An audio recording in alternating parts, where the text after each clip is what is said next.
there, welcome back to My Quiet Spaces. You know, I belong to a few social networking sites, and one of the things I really like is that you see things and read things that you probably wouldn't run across in your normal everyday life.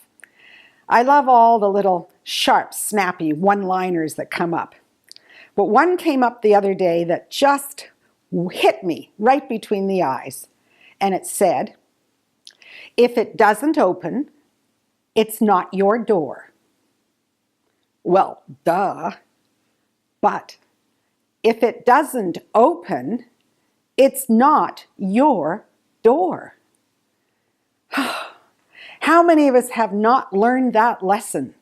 We continue to try to push through a door that is resisting all our efforts and get angry and frustrated as a result.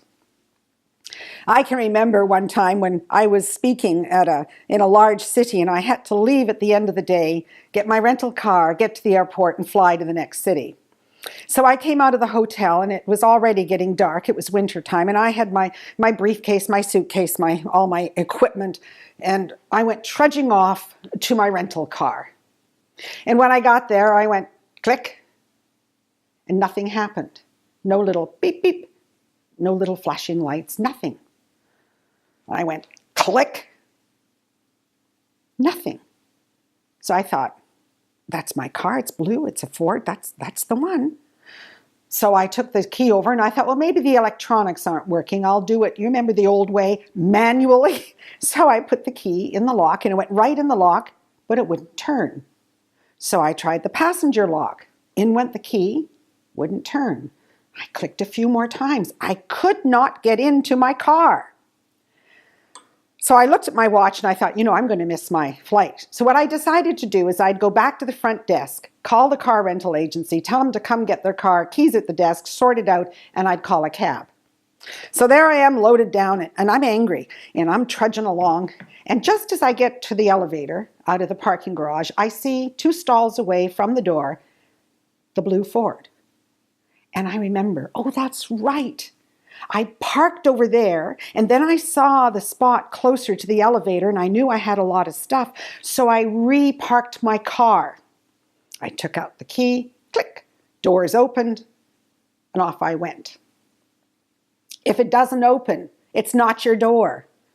Why do we find this concept so difficult to understand? So often in life, we'll run across something that we really want to do.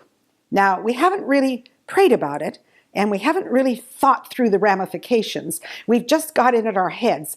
This is for me. And so we bang on the door, and we bang on the door, and we push on the door, and we pound on the door, and the door doesn't open, and we get angry, and we think, God, why aren't you opening this door? And then we feel the gentle nudge, and there's another door. And we reach out, and it opens. And we walk through and we are in exactly the right place. If it doesn't open, it's not your door. I have this process that I call banging on doors. And it's just what it sounds like. When I have a feeling of something that I'd like to do, but I'm not sure that this is really God's little nudge in my mind or in my spirit to do this, I'll start knocking on doors. I'll go try this one. Bang, bang, bang, bang. Doesn't open. And then I'll see another one. Bang, bang, bang. Doesn't open. And then I'll go to another one. And eventually, one of them swings open. And there we are. You see, the problem is, a lot of Christians believe that in order for God to use them, they have to stand absolutely still, don't move, and say, here I am, go ahead, anywhere, I'm good. As if some huge divine hand is going to come down and nudge them in the small of their back and say, over there. I believe that God works with moving Christians, that we try all the different options, but if it doesn't open, it's not our door. So the moment it doesn't open, we back off and look around to see what else is available. I believe that's how God leads us. That we have to be moving in a direction in order for God to move us slightly one way or slightly the other way or stop us entirely. If it doesn't open, it's not your door.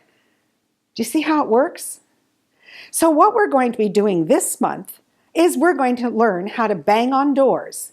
We're going to learn how to hear that still small voice and move in that direction. We're going to learn how to back off when the door doesn't open. We're going to learn that God uses us when we're moving, not when we're standing still. It's going to be an exciting month because you may find yourself in front of some doors that you never dreamed were for you.